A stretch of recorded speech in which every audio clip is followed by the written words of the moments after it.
Bismillahirrahmanirrahim. Assalamualaikum warahmatullahi wabarakatuh. Ladies and gentlemen, how are you today? Welcome back to our class. And today we would like to discuss about the new material. The material is recontext. Did you ever hear about recontext? No? Okay. Let's see. Definition and purpose. Recontext is a text that telling the reader about one story, action, or activity. Jadi recontext merupakan sebuah teks yang menceritakan kepada pembaca tentang sebuah story, tentang aksi, juga tentang sebuah kegiatan. Yang tujuannya adalah to entertaining or informing the reader. Tentunya untuk memberikan hiburan atau memberikan sebuah informasi kepada pembaca. Ya. Recontext is a text which retells event or experience in the past. Nah, yang paling spesifik dari recontext ini adalah untuk menceritakan kembali kejadian-kejadian di masa lalu atau pengalaman-pengalaman di masa lalu. Ya. Misalkan ketika kalian bepergian gitu ya, berliburan dengan keluarga, nah, kalian bisa menceritakannya dalam sebuah format recontext. Nah, nanti kerangkanya seperti apa akan kita bahas dalam materi ini. Kita lanjut. Ini adalah tipe of recontext, type of recontext. Tipenya ada apa aja? Ya, ada 4 tipe. Yang satu yaitu tentang personal recon. Personal recon is a recontext with a function to tell about the personal experience or of the author. Jadi personal recon ini lebih pada menceritakan tentang pengalaman pribadi seseorang penulis tersebut, ya, bisa pengalaman pribadi seseorang atau bisa menceritakan tentang sosok atau disebut biografi seseorang. Nanti kita akan bahas lebih dalam lagi tentang personal recon ini. Ya. Ada juga imaginative. Imaginative is a type of recontext with a function to present an imaginative story. Tentunya imajinatif, berimajinasi tentang sebuah cerita yang kemudian nanti di-blend kepada kegiatan-kegiatan yang memang ada dalam sebuah cerita tersebut. Kemudian ada juga factual recon, ini lebih pada sebuah report, sebuah laporan, ya, laporan yang pada intinya memiliki fakta. Ya. Factual recon is a type of recontext with a function to present a report of events that actually took place or fake. Contohnya ada scientific report, gitu ya, laporan penelitian, kemudian laporan tentang percobaan, atau ada juga loss report tuh, tentang kehilangan. Ya, laporan kehilangan, karena itu berdasarkan fakta. And the others. And then ada juga historical recon. Historical recon ini salah satu tipe yang memang dia fungsinya adalah menceritakan sebuah sejarah, lebih pada tempat objek tertentu. Misalkan di sini ada tentang Candi Prambanan, ya. Awal mula Candi Prambanan itu seperti apa? Itu ada di historical recon.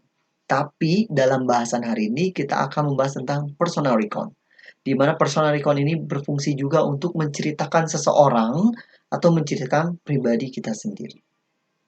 Oke, kita lanjut. Nah, who is she? Ada yang tahu siapa ini? Ya, betul. Ini adalah seorang sosok wanita luar biasa di Indonesia yang memiliki sejarah yang luar biasa, merubah tentang image perempuan di Indonesia. Nah, ini bisa kita angkat sebagai personal recon dari sosok figur, historical figure. Nah, kerangka yang akan kita pakai seperti ini. Nanti ada orientation, ada series of event, ada juga reorientation. Orientation ini lebih pada prolog, ya, dari sebuah recon yang akan kita bahas, yang akan kita ceritakan kepada pembaca. Ada orientation. Kemudian ada series of event. Jadi runtutan kegiatan, runtutan kejadian. Bisa mulai dari 1, 2, 3, atau misalkan hari pertama, hari kedua, hari ketiga, atau first, next, dan misalkan seperti itu, ya. Ada juga reorientation. Reorientation ini adalah kesimpulan atau conclusion dari cerita yang sudah kita buat di atas. Dari orientation, dari event, series eventnya. Kemudian kita conclusionkan kegiatan tersebut itu apakah menyenangkan, apakah memberikan efek yang luar biasa ketika sudah membaca dan seperti itu. Ya. Oke. Language feature yang akan dipakai itu menggunakan past tense to retell the events. Tentunya past tense ya, kita akan selalu berhubungan dengan verb to. Nah, and then use words that show the order of events, such as yang tadi seperti saya bilang ada first, next, then, atau 1, 2, 3, pokoknya berurutan, ya, step by step. And then use descriptive word to give details about who, what, when, where, and how. 5W1H-nya kita nanti bikin biar detailnya dapat sehingga orang memahami, oh ini kejadiannya waktu ini. Siapakah ini dan apakah yang terjadi? Seperti itu ya. And then, nah ini saya akan tampilkan sebuah contoh rekonteks tentang biografi dari Raden Ajeng Kartini yang kita masukkan kepada personal recon for historical figure. Jadi tokoh sejarah. Seperti saya bilang di orientation kita akan menggunakan prolog. Jadi setiap tanggal 21 orang Indonesia merayakan Hari Kartini. Nah, ini sebagai prolog. Lalu siapakah Kartini ini? Kartini baru dijelaskan di eventsnya. Atau seorang figurnya nanti dijelaskan di eventnya. Baru reorientation. Ya. Barulah kita menjelaskan siapakah dia. Ternyata Kartini itu adalah pencipta dari habis gelap terbitlah terang.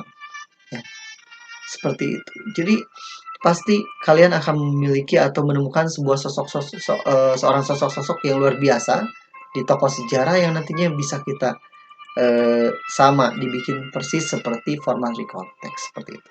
Dan tugasnya hari ini kalian akan membuat sebuah rekonteks tentang biografi seorang tokoh sejarah.